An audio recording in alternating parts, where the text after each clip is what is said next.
Today I'm speaking to Jackie Kennedy, founder of LeadMe Academy, and we will be talking about all things coaching. I would like to start by thanking you for getting involved with the Insurance Apprentice and topping up the prize awarded to the contestant who won the FSCA task, Rein Schneckler. The FSCA sponsored Rein, the winner of their task, with a leadership course and a one-on-one coaching session, and you just added the cherry on top to make this the most amazing prize ever. This is most certainly one for the books, and Rein is very, very excited. But this led me to the conversation, an important conversation for us as an industry, is this whole mentoring and coaching thing. We see a little bit of a gap happening now, and I think this conversation is critical. So, Jackie, maybe you can quickly introduce yourself and give us a bit of background on your background and what LeadMe is all about. All right, brilliant. Well, firstly, hi, Rianet, and just to say, absolute pleasure. I'm really excited that we could be part of this initiative and that we were able to sponsor it and be part of Rein's growth journey. So a little bit about myself and my background, where to begin. I have a background in psychology, organizational psychology, applied neuroscience, and I'm a qualified trained brain-based coach. I am incredibly passionate about helping individuals, teams, and organizations grow. I've dedicated my career to date in helping people take the lead, both in life and at work. And yeah, LeadMe is really a culmination of that journey. So prior to founding LeadMe Academy, I was working for a range of organizations and leadership positions and also consulting from startup to corporate. And on that journey, I spent thousands of hours, over 1,000 hours, coaching leaders at different levels. And I had this realization that I really wanted to create a program, a leadership development program that would be able to solve for three key challenges that I saw in the market. And those three challenges were that, number one, we're seeing that short-term training interventions didn't drive real behavioral change. So we wanted to develop something that could do that. And I can always give you more information about how we do that. But that was the first challenge. The second challenge is that we found that coaching is an incredible vehicle for change, but it can be expensive and it's often only offered at the senior levels. So we wanted to find a way to really impact organizations top down, bottom up. And we have our product managers to offer coaching in a scalable and affordable way to organizations. And then the third piece of the puzzle is that through those thousands of hours of coaching, we just kept seeing a common set of themes. Despite the leader's tenure or title, there were a set of themes that really helped to develop leaders. And those became the backbone of this unique leadership journey. And that's the LeadMe program that we offer. Yeah. Sounds amazing. What, in your mind, is the difference between mentoring and coaching? All right, so that's a great question. And so I think let's start with coaching. Coaching is generally goal-orientated, it's action-orientated, and it's really about moving a person from A to B. So the idea is helping them go through some kind of transformation and some change process. At the heart of coaching is a process of inquiry, and it's really about listening, asking the right questions. As we always say, ask, don't tell. And the idea is that you're being a thinking partner when you're coaching someone. So you're creating the space for them to do their best thinking. And coaching often assumes that the answers lie within the individual, and that they need a thinking partner that can help them do their best thinking. So someone who can ask really concise, transformative questions. And so, and another big piece of coaching is that we know that 80% of people need support with motivation and accountability. So no one should feel bad about themselves. If we look at the science of accountability and motivation, I'm not going to get into the detail of it today, but majority of people need an external social commitment device or something to help them ultimately achieve their goals. And that's really where a coach can be so powerful and step in, is that motivating and that accountability partner ultimately. And so, yeah, coaching very forward thinking, very goal orientated, very growth orientated, moving from A to B. It also helps to say what coaching is not. And I think often people get confused and they think coaching might be a bit of therapy. It's absolutely no form of therapy whatsoever. It's not, you're not going to a psychologist if you're going for coaching. I think the key differentiating factor there is that, often therapy is going deep and backwards and coaching is going forward. All right. And then it's also not consulting or advisory. So consulting would be, seeing a specialist, and there would be a consultant or an advisor in a specific area. That is not what coaching is. So hopefully that clarifies coaching. And then mentoring. So mentoring is really what's so fascinating about mentoring, is that it's often more likely to be someone that you admire or you look up to within a specific industry. They often have a wealth of knowledge. They have specific expertise and experience that they've learned over time in an industry, in a career, or within a specific organization. They might hold very specific IP. And you're looking to be mentored, to have the opportunity to learn from their journey, to really transform or fast track your learning journey. So you don't make the same mistake. You learn about their unique experiences. You know how to handle situations that only maybe they've experienced over time in that industry, in that role, and it's very specific knowledge that you're looking to gain. So I would say those are the key differences. Yes, clearly. I definitely understand that better now. So what are the key benefits of both mentoring and coaching when you talk leadership development?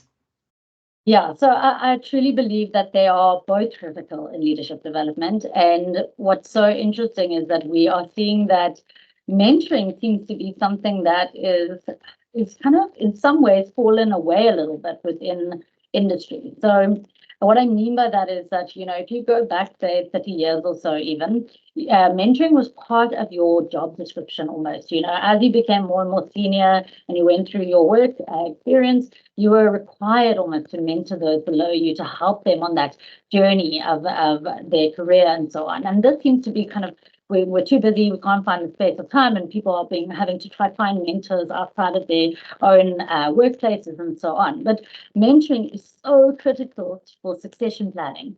And this is what I think a lot of organizations are missing. The key opportunity is that if you get an internal mentoring program right within your organization, you're really setting yourself up for the future, for the growth of those individuals, for the ability for them to step into those roles, to step up. And also you're avoiding so many problems and mistakes that they can learn from within that process. And it's just such an incredible upskilling process. So that's the key role of mentoring above all else. It's really about that succession planning process. And it's in so many different ways, right? Because it is obviously about the IP and the knowledge and the expertise, but it's also about customer relationships and knowing your industry and knowing the role and knowing the market and all of these things. And often companies, it's also even about their organizational culture and how they deal with their clients and customers. This information needs to be passed down. So it's so critical. That's the one piece of the puzzle. And of course, we can't expect every industry expert or, individual to be a coach. And so where coaching comes in, coaching is really that opportunity for leaders to level up, to have the opportunity to go on a very specific growth journey for them. So often what you find with coaching, depending on the level of the leader, but often leaders need a thinking partner. They need someone who's outside of their space, not in their space, that they are able to have a safe space with, where they can really unpack their problems, their challenges, where they're no longer maybe being able to see clearly. They need a shift of perspective. They need time to actually think, reflect. They need a thinking partner that can help them think better. And because we also so often get trapped in this world of busyness, we don't, as leaders, maybe make the time to do this critical thinking that actually allows us to level up the team, the individual, the organization. And so often we find that leaders often have their own work that they need to do, so deep work, or they've got their challenges and they're struggling with people problems and all kinds of things. And all of this they can bring into their coaching space.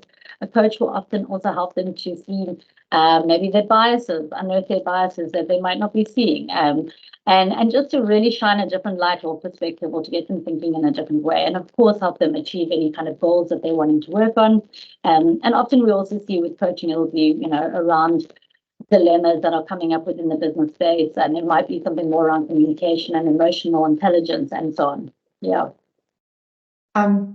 It's as if you were in my head in the last 2 or 3 weeks, because I've had quite a few conversations with industry people around specifically mentoring and the gaps that you've mentioned that exist and that people don't have time anymore is exactly a huge thing in our industry, where you've got the people who are approaching retirement, and companies can't find that same caliber, the unicorns of people to replace them, because there's a lot of attention in our industry given to the under 35s in terms of development. I mean, that's the insurance apprentice.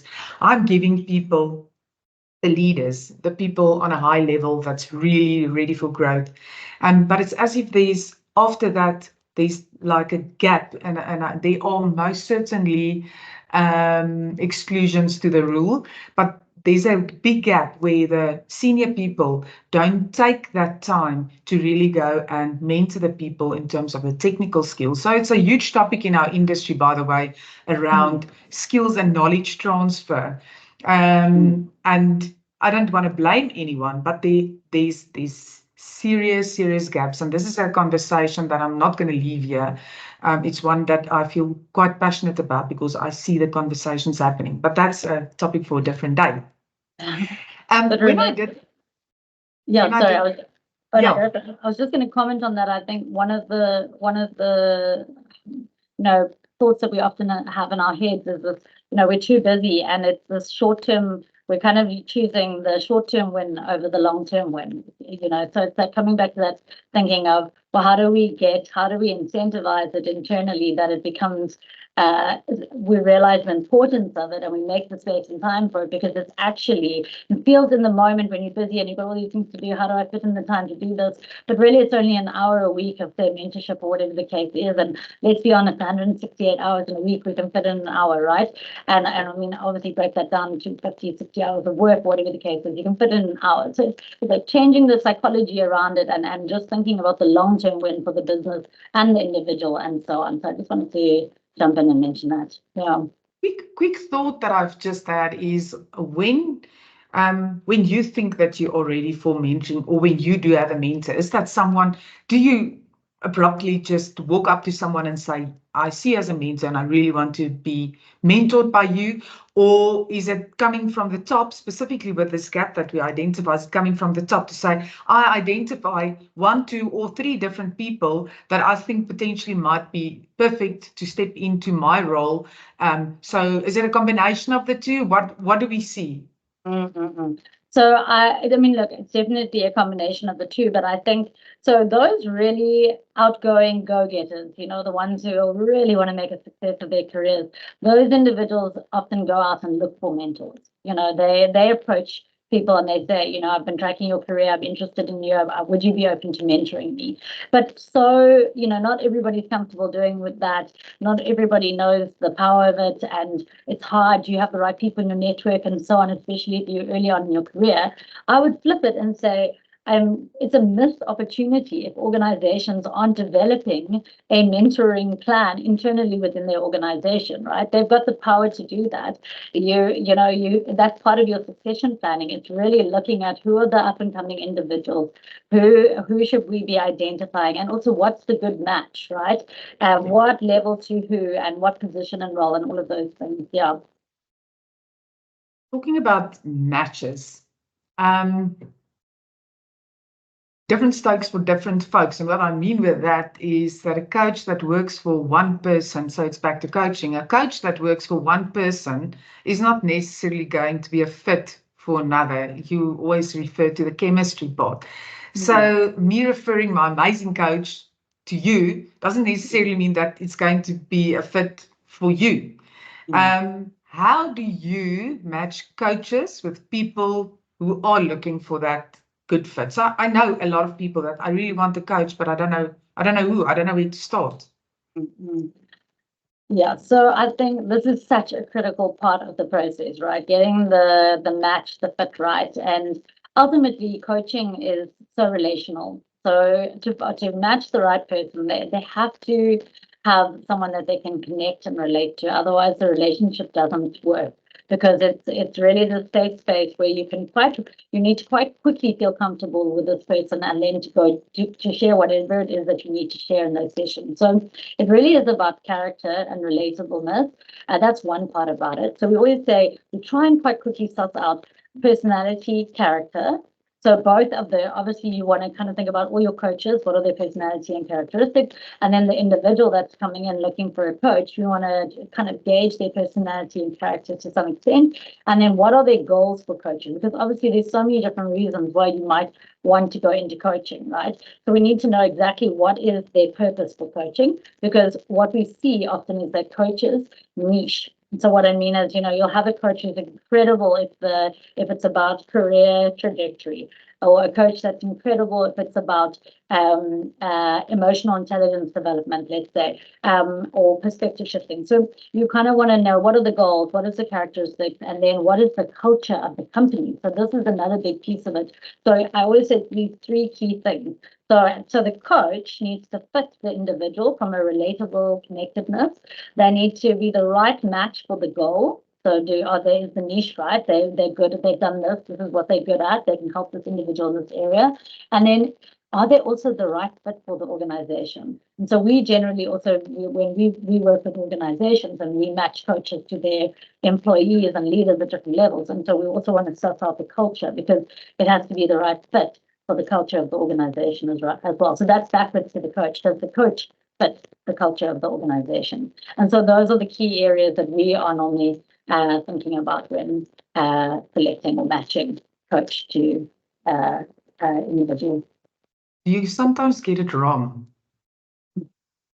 Yeah, so I mean, let's be honest, I think everybody gets it wrong at some point, and it is a tricky one. I mean, so what part of the process that we normally go through, right, would be doing all of that, assessing, okay, we've got an idea of the person, the culture, the goals for the process. Then we generally send the individual a set of profiles. We've kind of skimmed it down to a few. Then they choose from the profile. Then they have a chemistry session to see if it's the right fit. And even after that, you can, and hopefully that's our process to ensure that, okay, it is a good fit, they can connect. Because you generally know, in that first chemistry session, meet and greet, you can often connect with someone, and you feel like, I'm going to enjoy this process, like I can connect with this person. But sometimes it doesn't quite feel right, and either the coach or the individual didn't speak up then and say, you know what, I don't think this is the right match. And then you get a little bit further down the line and it's not quite the right fit. And then the key is to find out, well, why is it not a good fit? And then you've got the insight, to put someone else forward. And I think that keeps the process. And also sometimes, what we see is sometimes that people put themselves forward, or organizations put people forward for coaching, but they're not actually ready yet, or they haven't bought in, or they don't see the value. And that also could be a problem too. It doesn't matter who the coach is. The individual's not ready for it, right? To some degree. Okay. But I think they often it's just finding the right fit. Yeah. Maybe one step back. What training do coaches go through? How do you become a coach? And can it be something you combine with a day job, so to speak? Maybe take us through that process. Yeah. All right. So there are a range of coaching courses and methodologies out there. And I mean, they go from one extreme to another, right? You could do a training, a short course in coaching, or you could do a year-long program in coaching on top of your degree and so on. So there are a lot of different methodologies as well. I'm not going to go into all of them right now, but I don't think that will be useful. But there's a different methodologies, but generally you need to be trained in a methodology if you have a chosen methodology, and most people would appeal to them. The most important thing is to make sure that your training is ICF accredited, which is the International Coaching Federation. If it's ICF accredited, then you know that at least it's not a fly-by-night, and they've gone through all the right process, and they've got all kinds of criteria that you need to meet in order for that training to be standard.